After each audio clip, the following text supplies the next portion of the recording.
I think at that point I realized that there is this massive gap on how to do it for India. And I felt whatever I'm going to learn in the process of learning myself about raising funds or investment banking, I'm going to freely share it on my social media with everyone, because I think this only when you democratize that information and give it to entrepreneurs and they have free access to it, does it really promote entrepreneurship in the country. There is this massive gap on how to do it for India about raising funds or investment banking. I'm going to freely share it on my social media with everyone. Hello. So in our next episode at Insights Cafe with Ashmeet Singh, we have Sarthak Ahuja with us. So he's a chartered accountant. He is a ISB gold medalist.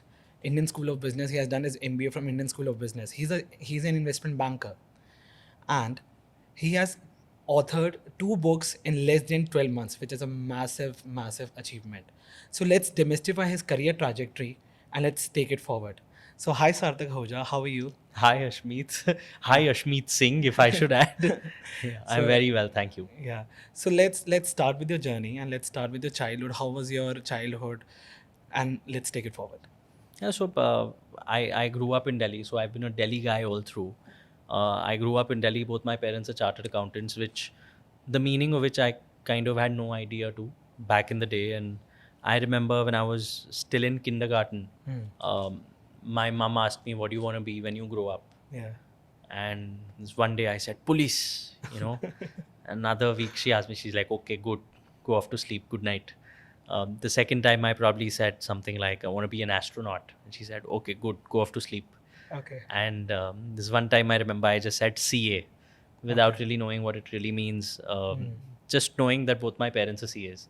Okay. And suddenly I could see this smile on her face. And she's like, "Mera putra hai." and then I get a chocolate. Okay. And I realized, wow, so the moment you say you want to grow up and become a CA, you get special treatment from your parents. So, I mean, to put it bluntly, I think I was doggy trained into becoming a chartered accountant. Okay. You Due to your know, parents. yeah, with my And the parents. circle. But I think it was the right kind of guidance, to be honest.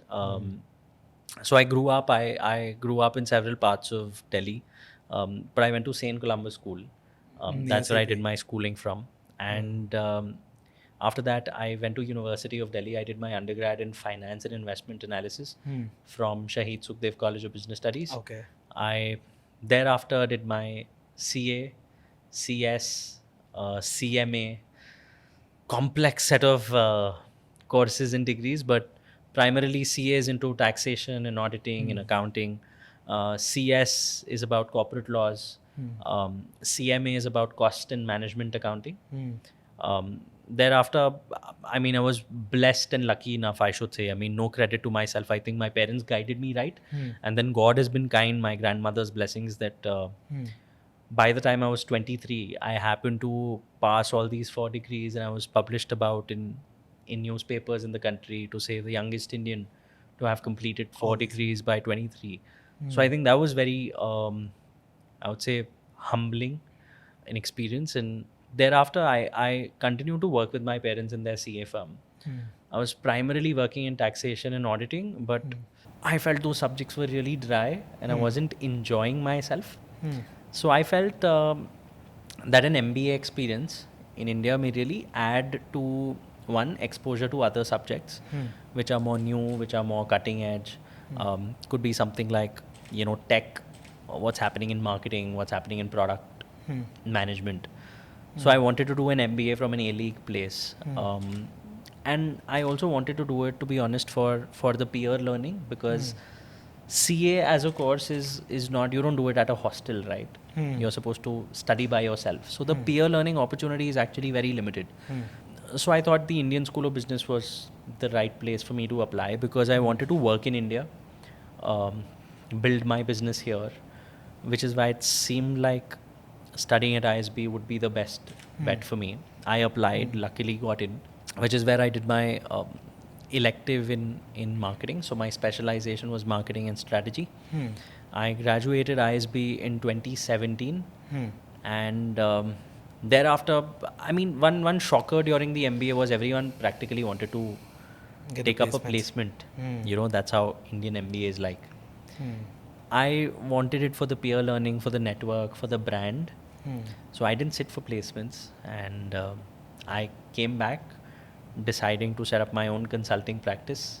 Hmm. And past 6 years, that's what I've been doing. Okay. So this is quite unique because taking a challenge of setting up a consulting, provided there are so many consultants out there like Big Fours, some boutique consulting. So what was that mindset and what was that at that time? Because there would have been challenge because if the kickstart that you get post your MBA by working in McKinsey, Bain, BCG, that's like, and starting your own consulting is like a different ball game.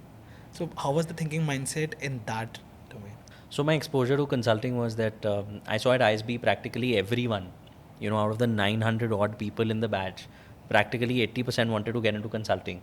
And when you talk about consulting, it starts with the McKinsey, Bain, and BCGs, followed by maybe you want to go to the Deloittes and the KPMGs and the PwCs, right?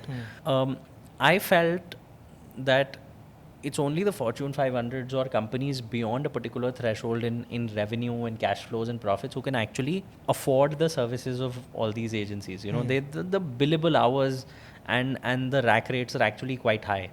But when you were to think of the MSMEs of the country, or you were to think of startups who actually need a lot of hand-holding in terms of business advisory, either it could be a knowledge gap in terms of how a particular process or a function should be running. So your knowledge gap could be in the form of best practices, industry benchmarks that you need to evaluate yourself against.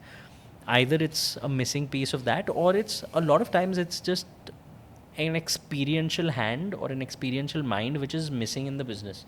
For example, a lot of MSMEs don't even have a CFO. Yeah. They have a team of accountants who are reporting directly to the MD. Now, if the MD or the CEO does not really have technical knowledge of taxation, auditing, accounting, and a bunch of other compliance, I think there's a gap where they need a CFO personality, but at the same time, they feel that their scale is not so large that they would be able to afford a full-time CFO or a full-time CPO, you know, or a full-time CMO. And that's where lies the opportunity, because a lot of MSMEs in India, whatever business problem they're facing, they would essentially just meet their chartered accountant or auditor, say once or twice a year. And when they sit discussing the balance sheet, they're going to either talk about tax optimization or some kind of business challenge. And your CA is not really trained to give you answers to every kind of business problem. You know, they're specialists of a particular domain, but they may not really have the knowledge of every other aspect of business. So I think that's where lies the white space. That MSMEs now acknowledge that there are experts who have specialized knowledge that our businesses need to grow. They have a willingness to pay, but their budgets would not be able to satisfy the billable expectations of a Bain, BCG, McKinsey, or a KPMG, right? That's where the white space was. So I felt we should start an outfit. When I started the consulting practice, I primarily focused on financial consulting. Gradually grew to adding a separate vertical of marketing. We do a fair bit of no-code consulting. And I think a lot of our clients who needed financial consulting realized that they could use marketing, they could use assistance in no-code tool development and stuff like that. So it just kind of took off from there. And the ISB network was very generous to give me access to a lot of founders who wanted to raise capital. And they said, hey, would you be able to help me kind of build a business model? Can you help me with the deck? Can you help me thrash out this term sheet and negotiate? I can't really understand. Or can you help me with the paperwork of maybe like an issue to angel investors or Series A investors? I think I kind of kept taking up a lot of these assignments, and simultaneously our investment banking division also grew, where we could then take startups from ideating a fundraise to deciding how much to raise, who to raise from, doing the outreach, and finally getting money in the bank. So we'll come back to the your fundraising and the, because you are being author of the two books which is related to the fundraising, founders office, everything. But let's talk about how was your phase when you were like working with investment bankers? Like 3 prominent things that you think that are most, from a consultant's perspective, are most relevant while working with an investment banker. Okay, so I think to talk about my experience, which was slightly unique, I never worked at a consulting firm or a marquee investment banking firm, because of which I could never really get hands-on exposure or learning or spoon feeding from someone who could teach me this is how we've been running it. Just follow this process Yeah. and you'll figure it out and you'll do Yes. it. For me, I think it was all about, okay, I need to establish myself. Your practice. Yeah.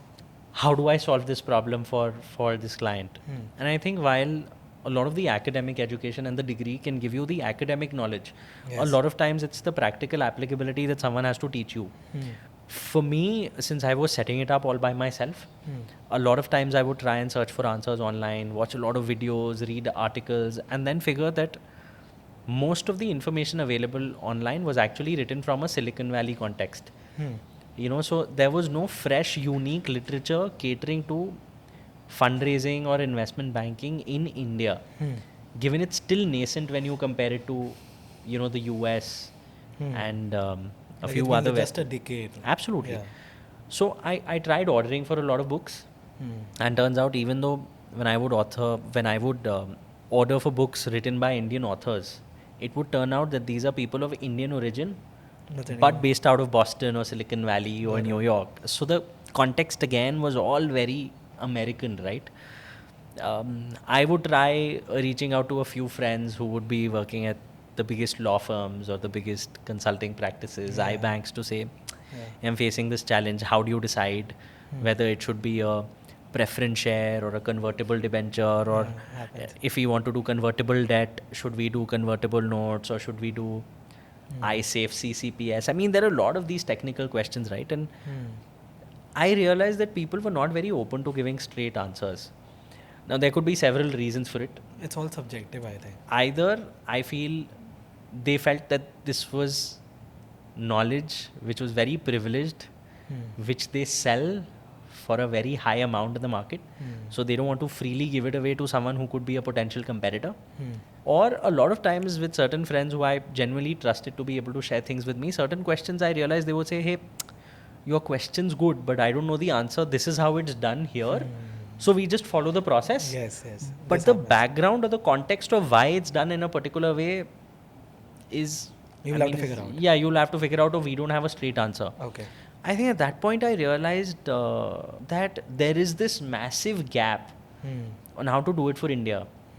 And I felt whatever I'm going to learn in the process of learning myself about raising funds or investment banking, I'm going to freely share it on my social media with everyone, because I think this, only when you democratize that information and give it to entrepreneurs and they have free access to it, does it really promote entrepreneurship in the country. And of course, I'm going to be honest that it's actually acted as a very good marketing tool for our consulting practice also. When people see that you can solve those problems, they come to you with bigger projects. So I wouldn't say that it hasn't helped us, but the intention of starting it was genuinely to give, because I think we're about 840 videos down. We've been doing this for the past 2.5 years, and the intention was not that what can we get out of it, how much money can we make out of it. I think it's the genuine intent of just giving out, which is why, because we can't advise everyone, consulting is it's conditional to how much time you really have. So I thought putting all that knowledge in an organized fashion in a book is my best way to be able to give it to a broader audience for a menial price that everyone should be able to afford. That's wonderful. So I just wanted to ask you, like, being that you have your own practice consulting, and then working with investment bankers within the investment banking practice, starting your own journey being a content creator, and simultaneously writing books. So how did you manage all this? Because these days this is a big challenge. Usually we hear that investment bankers have like 14-15 hours working day, and they don't have time. So simultaneously managing all of this is like a big task. No, so And it's in like a, all honesty, I mean, I can't take the credit for the entire thing myself. Yes, work days are crazy. So it genuinely is upwards of 12 hours of work, 12 to 15 hours of work every day. And there's a lot of travel, early morning flights, and which all used to excite me a lot earlier. You know, you get to stay at the best of properties, you take so many flights, but I yeah, think it it's getting really starts taking a toll on you. yeah. A year and a half down, you're just like, this is really exhausting. But I feel the content creation aspect is, we've built it in a way that it's very sustainable, in the sense, if you look at the videos we put out, it's a 20-minute process at max, right from writing a post Hmm. for LinkedIn to recording it in a short 60-second video and publishing it online. It's all, my only equipment is my phone, right? But the day you started it, at that Yeah. time it would have been like 1 hour, or at that Actually time also. not, Okay. because I decided I wasn't competing to be a media company. At the Okay. end of the day, our content is not something that we think of monetizing as a vertical, or we did not think we would monetize as a vertical back then. Hmm. Right? The idea was to just give. And when you're giving information of value, it doesn't matter whether there are edits and stuff like that, right? So I just picked up my phone, spoke into the phone, and I uploaded that video on an Instagram page, and it started working. I think the difference or the learning has been, back then all of my videos used to be 8-10 minutes long because I'm explaining a topic in depth. Gradually you start understanding certain things about the algorithm and the platform, that keep it short, people have short attention spans, simplify it, give only just as much that they can absorb in 60 seconds and no more. So I think those are learnings, but yeah, we try to spend not more than 20 minutes a day, which is why you'll see a lot of my videos come up late in the night at 11, 12. Why? Because I'm just gotten done with my day, just gotten done with dinner, and I'll sit down and probably record something. And about your writing My these books. writing, so Yeah. I think my. How much time did it like? So I'll tell you, even before I come to the publisher and the writing bit, I'd say a great deal of gratitude to my wife, my parents, my sister. I mean, practically, I live with my family. So, I mean, the amount of everyday general maintenance at home, at the office, that, everyone can chip in and take care of, that you don't have to put your mind to, is such a big blessing, which a lot of times just goes unacknowledged. So, I think that's been a big blessing, that they take care of all these other things which I might feel are unproductive. Yeah. So that's a massive blessing. But in addition to that, I think even my publisher is a great guy. So I was the first author that he signed. He had Okay. just started a publishing business, and I'd had a few conversations with the big major publishing companies. But their turnaround time to take a book out from when the manuscript is ready is easily about 12 to 18 months. I felt that's a very, very long time. My publisher said, you don't have the time to write. I'm going to help you expedite the process using AI.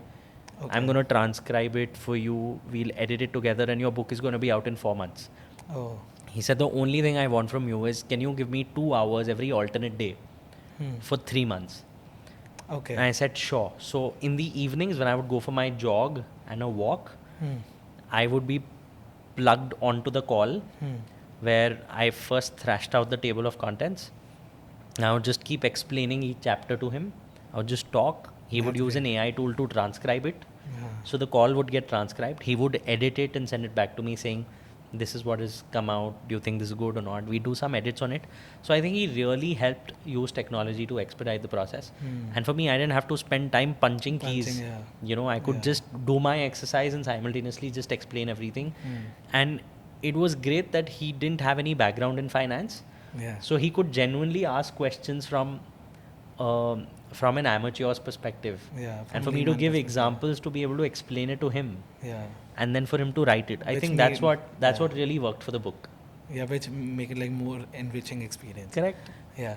So let's talk about a little bit more about your career perspective. So if someone is in his 20s and he's looking to do a master or getting into CA and stuff like that, what would be your advice now, being AI coming in and related technology disruptions happening and stuff like that? Okay, so I think to be very honest, at one point in time, right, like with all the gratitude, I did feel that there's maybe something remarkable which I have achieved, in the form of doing these educational qualifications and degrees over a period of time. But very soon I realized, especially during my time at ISB in the MBA, that I barely know anything. That's when you're really exposed to people who bring in so much knowledge from different industries that you have zero idea about. And I felt I was quite a dumb kid in my MBA, not with despite having studied finance, So not much. being able to score more than the engineers in quantitative papers and in finance papers. It really, like, my confidence really took a beating. And I think after that I realized that you can't really rest on your laurels in terms of, oh, this is a degree I've done. And also when I started making content, right, so just about 3 months down, in 90 days, 90 pieces of content, I barely had anything more to talk about. It felt like, okay, in a decade of experience and all those learnings, and I don't have more than 100 things to say. That means that's all the insight I have. I think that really switched something on in my head where I realized, okay, I really need to learn more. I need to expose myself more to more learnings on what's really happening in the world, and then share that learning with the world. So I think content creation, for me, primarily is an L&D function of my business. Okay. If I'm in consulting, if I'm in investment banking, I need to be up to date with everything that's happening in almost every industry, whatever is humanly possible. And that can only happen when you're putting yourself through 2-3 hours of study every day. Yeah. It's as simple as that, but our work is so taxing. And not just our work, I think every industry today, the world is so competitive. People are just working in their daily grind and daily firefighting to such a degree They're not that barely anyone takes out the time to study. So I think content pushes me and nudges me somehow, as it's come into my system that I'm practically reading for at least 2-3 hours daily. It's a mix of a couple of things. First is I'm subscribed to maybe about 50 to 100, somewhere 50 to 70, I think, newsletters, which give industry updates across different things. So in the morning, I try to get through those 50. I wouldn't read all 50. Maybe I'll delete, half of them from the subject line. The others I'd go through. So I'll probably spend about an hour and a half just getting industry insights. Apart from that, I also try and read at least one book for fundamental knowledge on a daily basis. So 2 to 3 hours daily. And I think, don't rest on your degree. Don't think you've done some BTech from an IIT or some MBA from an IIM. That's not where your education stops. In fact, that's where it starts. So I think the real moat is in who can build an everyday learning and development system in their life. It's so simple that you just need to read 2 hours every day. Who's going to prioritize and take out that time? I think that's where the moat is. Game changer. Yeah. So let's go through towards your books. So the first book that you wrote was Daily Coffee and Start of Fundraising. Let's talk about fundraising and like any 3 insights that you will love to give about fundraising from your book, basis the India's market and stuff. Okay. So I think first thing, you need to think of it as a sales job. Fundraising is a sales job because you're selling the equity in your startup or your company, right? And the equity has to be something so amazing that the market wants to pay the fair price for it and get that equity. Which is why the most important function in sales is actually narrative, or the story that you're telling. Because when people invest, be it in the public markets or private markets, it's all about your future potential and how much you can grow. And will the investor's money grow with it? Since it's all about what you can do in the future, I think building the right narrative to show where the markets are going, what is the potential of the founding team. Do they really have knowledge of the industry, relevant experience, the expertise to be able to build, to be the best team among all competitors to build it? And then what are the levers that they've identified which will help them unlock more market share and be able to capture the market in the future and make abnormal super profits? Which is why, most people try and do that in the form of Excel sheets. But remember, people don't take their decisions basis Excel sheets. They actually take their decisions basis their conviction or their emotion towards, I want to bet on this guy. I want to bet on this project. I think this has potential, right? Which is why I feel investment banking today, fortunately or unfortunately, more than being a function of finance, is a function of marketing. So I think the day founders realize it, they start putting so much more effort in getting the right story out. And in the effort of getting the right story out, they also learn so much about the industry and the market, because they need to say the right things and know which path to take. A lot of times you're so absorbed with some product that you're building that you've not cared to look at how big is that market. But when you have to tell the story about that market, you will actually study and find that out, and maybe that research will refine your product or your thinking, right? So I think one way is to look at it negatively, saying that it's all narrative. The other is that thinking of it as an opportunity for you to educate yourself about it. So it's all about sales. That's one. It's all about marketing, much more than finance. Second, in iBanking, I think it's data is everything. I think that was my learning, that the more data you have on the market, on the consumer, which your competitors don't have, that gives you a superpower to be able to see things which others are missing out. So there's one chapter, vision or data. Yeah. I remember. Yeah. So what No, so let's interlink the data with vision. correct. That's quite a googly you've thrown at me. Why? Because in that chapter, while I say data is king, I also talk about a story where vision may actually be more important. But to give you context here, I think when the iPod was launched, okay, much before the iPhone, when the iPod was launched, Steve Jobs had come back. It was his second stint at Apple, and he decided to launch it. And the entire team, in fact, I think it was Tony Fadell, if I've got the name correct, who's the person who actually designed the iPod and the iPhone. Okay, like he was part of that team. And Steve Jobs' vision was that I want everyone to have an iPod, and then I want to get them onto the Apple ecosystem. So the iPod should not be compatible with Windows. People to enjoy this marvel should also invest in a MacBook or a Macintosh computer to be able to use it seamlessly. Now that was his vision, to get everyone into the Apple ecosystem. Got it. But the data actually said that most people have Windows and they don't have Macintosh computers. And no one is going to buy a new computer only so that it syncs with an MP3 player, right? Yeah. So everyone kept telling Steve Jobs that we need to make the iPod compatible with a Windows computer to really make this product take off. That was data talking. Yeah. And Steve Jobs' vision was, no, I want to build an ecosystem.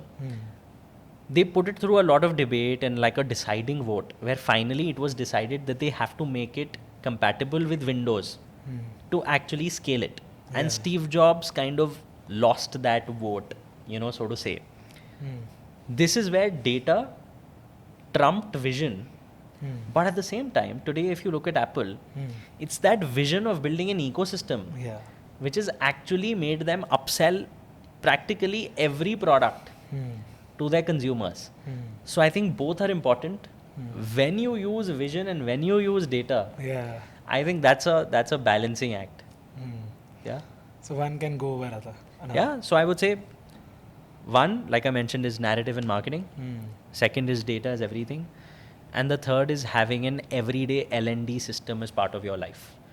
I think, be it investment banking, be it being an entrepreneur, be it being anything at all, when you have an active L&D, learning and development system, as part of everyday life, you start seeing opportunities which everyone else is missing out on. So in the other book that you wrote, Founder's Office, and that under the part 1, which is the leadership, in that you talk about some family business issues. So what are the prominent family business issues of India? Okay, there are several. I mean, there are several, but they're prominent. Like, so, because it's like in every house this is. Yeah, so I'll tell you. And because you have like came up with, no one has wrote in his like book. This is a very unique kind of perspective that you're bringing on table. So I mean, I've worked with family businesses in consulting for a very long time, and it's funny how everyone's problems are practically the same. Same. Yeah. It's same in the sense how the second or third generation would feel like even though they've joined the business, their father is not giving them enough control or power to take decisions. Yes. And they feel like, what is the kind of value add I'm adding? Yeah. The moment they start feeling it, they don't know how to contribute. The moment they don't know how to contribute, over a period of 6 to 12 months, their motivation starts dropping because they feel everything's running on autopilot. Or even when I try to change something, I'm not allowed, I'm not given that free hand to experiment because I'm told, you don't know, let me handle it this way, this is how this industry functions, which actually kills their motivation to keep, doing more. That's one kind of problem, which I think people who started businesses or the fathers and the grandfathers need to realize and give them a free hand at least in certain functions, or give them, you can't grow under a banyan tree, right? Yeah, definitely. So you need to give them that free hand, give them a vertical, a new product to build or a function to take care of, let them make their mistakes. And give them mentorship. Give them mentorship, but Yeah. let them make their mistakes. I think that's one. Second, I think a lot of times in family businesses, right, it's the emotional issues at home in your family which actually start permeating to work, which leads to a lot of communication gap. Yes. From the point of view that it's a very common problem. It may sound odd to people who don't relate to this, but I think family business guys would probably relate. I think, say, the son or the daughter has a love interest, okay, which the parents don't approve of. Now, even if you have a conflict at home, saying, I'm going to stand by my significant other and I want to marry them. Yeah. So you kind of have like a cold war going at home where you don't want to talk and you don't want to share personal things. But when that starts permeating to the office, Yes. because you can't break out of that character, right? That creates a lot of problems. So Yes, I think yes. managing that is another skill, and there's a way to do it. Those are majorly two problems. And I think for the second generation, the thing that they should do is immediately the moment they come, they need to start capturing data in a function which is currently not being captured, to pull out insights and take that to the top management to show that this is being missed out of your plain sight because you've not looked at the data. Yeah. So I think when I kind of advise or mentor the second or third generations, I say, first thing, let's try and calculate or extract data from a function where it's not being extracted, pull out insights, give it to your parents to actually get you credibility. Yes. Once you've done that, then you can also propose solutions on what can be done and get a little bit of a free hand. So, I think family businesses that way are very unique. Also, a lot of times your children probably just don't want to continue the family business. Yes. They want to do something else. But the moment you ask the older generation about an exit plan that you want to sell to someone, they almost take offense, thinking that how could you say that? This is almost like family. Not realizing that at some point, if your business, when you started it, was probably 20, 30 years ago, when it was the right time to enter that industry, maybe the industry right now or the products you're in have gotten commoditized over the past 3 decades, that there are barely any margins left. Yeah. Today, it's about time that you divest from that product and put it in some other ancillary value add product or service where there is a higher potential to generate more margin. But family businesses get so emotionally involved with what they're doing, Yeah. attaching it to their ego, that thinking for them to shut something down and start something else is almost like they can't show their face to the world, which is just absolutely ridiculous. So I think busting that entire Which is non-existent. Basically. yeah, so removing that ego from business is so important. So important. And in fact, while I would see all these things and how to solve it is something I figured out over time, looking at those patterns and a lot of A/B testing really. I was always searching for some kind of literature on who's really cracked this for family businesses, and I was very interesting to find this one book which released last year called Untangling Conflict. It's been written by 4 authors, the first of which is Mr. Janmajaya Sinha. He, I believe, is the chairman of BCG India and has headed their family business practice for decades now. The other authors are apparently, again, BCG consultants who've headed the family business practice in several other geographies, Asian countries like a China, or maybe like a Japan, countries where family businesses have existed. Yes. And they've identified patterns and they've given a case study on, how it is to be solved. I think that's a wonderful book for anyone who wants. And they've left the legacy behind it. Yeah, so I think that's another cue for if anyone wants to deep dive into it. I think that's a great book to start. Yeah. So other thing is that you mentioned about AI strategy for SMM, like the small startups. So if you could tell us about Sure, that. I think, see, a lot How of can you times, leverage the AI? see, if you think about it, for artificial intelligence Hmm. to give you decisions or to be able to make decisions, Hmm. first thing that's needed is feeding it with the right data. Okay. What a lot of MSME businesses who want to be at the forefront of using technology and growing are doing is they're searching for the right AI tool for their business to give them decisions, Hmm. not realizing that the first step of feeding it the right data is not getting captured in their organization. Yes. So forget AI tool. Yes. Think your Excel sheet is the best AI tool actually to begin with. So the kickstart could be automating that. Correct. The first step in just using artificial intelligence is think of it like an Excel sheet Yes. where you need to punch in the right kind of data to be able to extrapolate, build a business model, build a business modeling spreadsheet for your business to say if this much labor goes on strike, how will it impact my production? How will it impact my revenue? I think just doing a simple exercise like that is the first step towards getting to AI. And once they've reached a point where all the possible data which can be captured in a business is getting captured Yes. through Excel sheets, through Google Sheets, through ERP systems, SAPs, that's when the time comes to actually think of a tool which can build in more efficiency in taking that or doing better analysis on that data which your current capabilities are unable to match. So purely in the context of MSMEs, in fact, a lot of early stage startups also, I'll say just start capturing data. That should be your first problem rather than focusing on problem which comes in step number 4. Okay. Heading to this to the part two, like you mentioned about decisions related to business finance.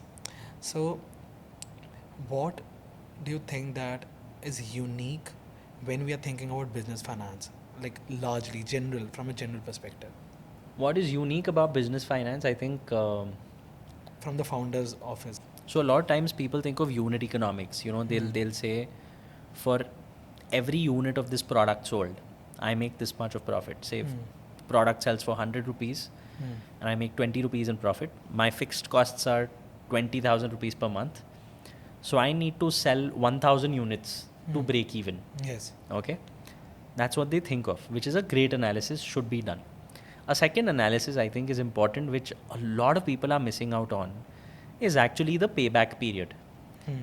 Now, if you are making a heavy capex expenditure in building an app or in buying machinery, building capacity, which is a one time capital expense, while you calculate how much you need to sell to be able to recover your fixed costs on a monthly basis, what about the profit margin above and beyond that for you to be able to recover your capex cost also in less than 24 months? I think that's the next level of a benchmarking analysis that a lot of entrepreneurs need to start doing, rather than just thinking, oh, if I hit this number per month, I'm also covering my fixed cost. Well, it's above and beyond that because you also need to recover that capex in about 24 months ideally. I think that's the next set of analysis I see most people missing out on. Okay, this is quite unique. Yeah. Because people don't think about Yeah. recovering their capex so early on, in like 24 months. So I think usually the time period is around like 5 years. See, it varies from industry to industry, to Yeah. be honest. If you're not building a tech-enabled startup where monetization may happen 4-5 years later, for any small business in the country, it's generic advice. At least try and recover the payback in 24 months. At best, 36 months. If it's stretching beyond that, the amount of risk you're putting your capital through is also increasing. It's also increases. Okay, and so let's talk about India, because you have been into this ecosystem, startup ecosystem. What do you think are the industries? Which all industries in next 5 to 10 years, like one should think about in terms of startups, or being an entrepreneur? Because you have been into this. No, I think I feel regardless of which industry you pick, it's about understanding profit pools. Okay, so to give you an example, I think let's think of the automobile industry, right? When you sell cars, massive revenue. Each car sells for say 10-20 lakhs. So car companies make crazy revenues. I think the automobile sector contributes to say up to 5% of the country's GDP. I could be wrong, so don't quote me on this, but maybe we can look it up. It's a major contribution to the country's GDP. But if you were to look at the profit margins of car manufacturers, right? It's mostly less than 7%. That's the global average. It's less than 7%. Now, if you were to look at OEMs, or people who actually manufacture for OEMs, someone who's making a car seat for a car company, or someone who's making brakes for a car company. If the car company themselves are making less than 7%, they're going to squeeze you for margins. So your margin is even less than 5%. Yes. But you can imagine the manufacturing capex investment you need to make to set up a unit, which will give you revenues and then make you less than 5% in operating profit at the end of the day is a very massive risk with a huge amount of capital. Okay. But then if you look at who makes higher profit margins on that, it's actually car financing companies, car insurance companies. There your profit percentages can go up to say 10%. But who makes even more than that is actually a second-hand car dealer. Yeah. Why? Because he's purchasing the car at a value which is less than the cost price of building that car to begin with. And then he's selling it at a much higher value, but times making 15-20% in profit in just the sale purchase. So purely from a revenue standpoint, you may think to be a car manufacturer is amazing. I mean, 1,000 crores of revenue, right? So many $1 million of revenue. But actually, it's the guy doing second-hand car dealership Who's making who's making money on the back of very little revenue and very little investment in just working capital of buying the car and selling the car, or at times just making the commission in selling the car without even putting in his money in actually buying the car. That may be a better business, right? So I think regardless of which industry people decide to get into, it's doing the profit pool analysis of the value chain, which is essential step number one. But if I were to really speak of industries, I think in India, I think what has happened is that for every economy, it has to go from agrarian to manufacturing to service. India's kind of skipped the manufacturing step and gone directly to services. So right now, even if you were to look at all the D2C brands, because so many D2C startups in the country, because it's so easy to start one. You think, okay, I'm building a brand. I'll design a nice looking product. I'll get it contract manufactured. I'll put a label to it. I'll set up a Shopify website and I'll start selling it online. I'll run ads. I'll make content. It's a good startup. I can probably raise money. What they're not realizing is that all D2C startups in one industry are essentially just dependent on 2 or 3 manufacturers who are contract manufacturing for the entire industry and every competitor. So if you're a cosmetics brand or a personal care brand in India, all of them are going to the same factories who are making for everyone. So it's actually, now your Facebooks and your Googles have actually eaten up the entire margin. Even Amazon has eaten up the entire margin which was available in the form of commission and marketing spends. So the real margin now actually lies in manufacturing and optimizing at that level. So even if you may have skipped it for 2-3 decades, you can't brush it under the carpet and say, oh, my country is going to grow only on the back of services. So I think it's about time a lot of people start focusing on optimizing and bringing in efficiencies in manufacturing. If you think about it, I think a lot of people haven't understood the business model of business. Okay. They just say, okay, we do supply chain financing, we do this and that. I think I was just trying to pull out some data and I could be completely wrong. Okay. So maybe if you could interview Mr. Ashish Mohapatra, who's also a senior of mine from ISB, I really look up to. Okay. But of what data I see, I think what they're trying to do is they're trying to build a manufacturing facility across every possible industry in the country. I mean, today they're acquiring companies across. You could be chemicals, you could be a wire manufacturer, you could be a Chawanprash manufacturer. They are essentially looking at, I need to just own manufacturing across industries, so that if the past 1 decade was spent on people trying to build brands from the front end, I want to be the back end for everything. Okay, that's my thesis of it. I could be completely wrong. I'm not a company insider. Second thing, they're also, I mean, I think they do so much export of pulses or dals.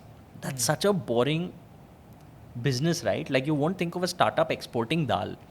But I was just speaking with someone who exports rice, and the profit margin is 3.5%, which is nothing. But they just churn their working capital so fast that on an investment of 10 crores in working capital only, and just exporting rice from India, such a massive market, they're making about 3.5-4 crores per annum on a capital investment of 10 crore in working capital.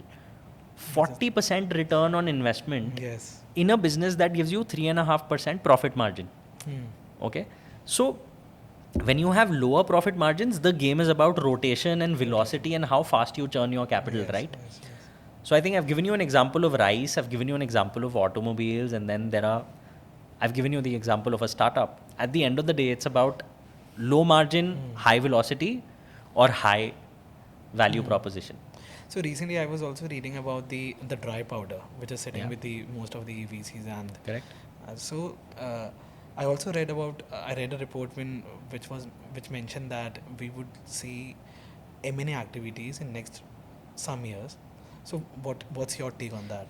Correct. I think it's already started, because I mean, it's a cycle, right? When there's a bull run in the market, your interest rates are low globally, easier access to capital. When there's easier access to capital, people realize, I don't want to put in banks, don't want to put in deposits. I've got avenues, markets growing, so many places I can deploy my money and get a higher return. That's when a lot of capital actually goes into new projects, and that's how it came into startups. That's how during the pandemic so much money came into India. Right now, when interest rates rise because governments are trying to control inflation, suddenly people realize, instead of putting in these risky bets, I might as well just put some money in fixed deposits, right? I mean, if I'm getting, today you're getting 7.5% in an FD in an Indian bank, which is actually not bad because it beats inflation, right? So maybe it wasn't the right time for you to put in FDs 2 years ago, but right now the returns you're getting are great. So I feel that's when all this capital starts getting towards bank and safer assets. Everyone who was burning for growth, they get just the time available in their runway to quickly consolidate, stop growth and become profitable.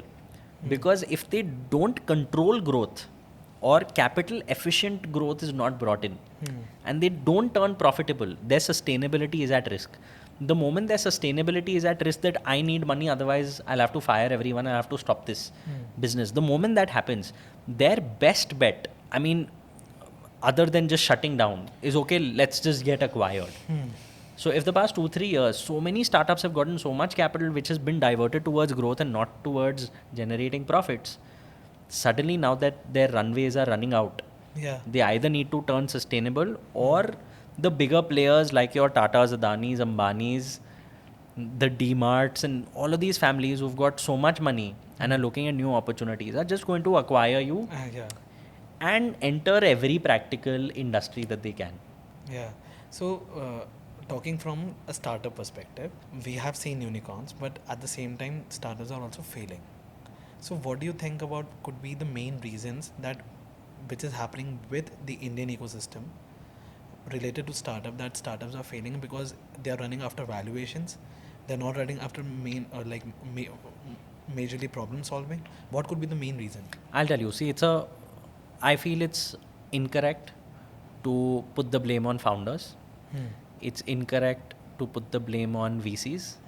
It's incorrect to even put the blame on governments to say, why did you reduce interest rates and lead to all of this? I mean, there's the butterfly effect, right? Like, maybe a butterfly flapped wings sometime when my mom was asking me, what do you want to be, when you grow up? And I said CA, and that's why I'm sitting on this podcast with you, right? So I wouldn't blame anyone per se, but I think the fundamentally, if you were to look at the context of how VCs, the business model of VCs is essentially raise money from investors, which are limited partners, deploy it into startups, and get an exit in 5 years, 5 to 6 years, so that you can give an exit from all that exit. You can give it exit to your investors in a 8-year period, right? Which is why typically when VCs invest in you, the exit clauses are 5 to 6 years because that's when they need their money back. Now, what they tell these startups is, I'll give you all the capital possible. Just spend it on growth and capture market share. Now, if the founder who's being given millions of dollars to capture market share and get growth, the VC in every MIS is like, why aren't you growing more? Yeah. You need more money, you put more money. Give me that growth number, capture more market share. So they're just putting in money, money, money. But the thing is, growth beyond a point has to come in the physical world in some way. If the physical environment around you is not growing as much, it's going to lead to inflation in valuation. And so of any product.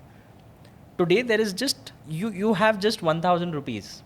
And the only thing available in the market to purchase is these two books, right? You would be essentially paying 500 rupees each for 1,000 rupees and buying this. Tomorrow you have 2,000 rupees.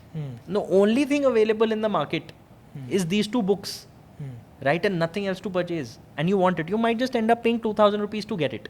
Yeah. What you need is more number of books being generated in the physical world through effort for there to be an equilibrium. So when the physical world or an economy doesn't grow as rapidly as the expectation of a startup to grow is, whenever there's incongruency, there's going to be inflation, right? Yeah. Which is why I think it's not just India, it's been around the world. It's been in public markets, it's been private markets, it's been everywhere. The only reason valuations of startups actually come to debate is because they were being bet on by a lot of people who had just raised money from LPs to be like, I don't want to miss out on this opportunity. So in that FOMO, in that competitiveness, so many investors just put in money at crazy valuations purely out of FOMO.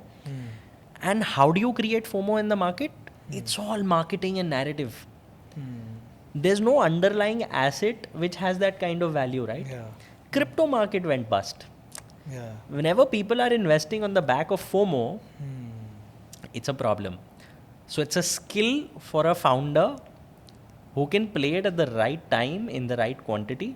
I mean, even if you go to the gym and you pump iron, it's good for you. But if you're literally just like pumping iron 12 hours a day, it's gonna have an adverse effect on your body. Yeah. So which is why I think narrative is not bad, but when you just only ride on narrative and nothing else, then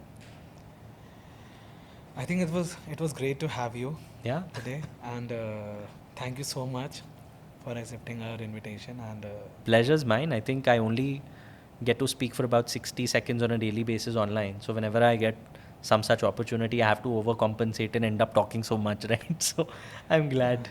I'm Thank glad you it so added much. value, and thank you so for having much. me. Thank you so much. Thank you so much.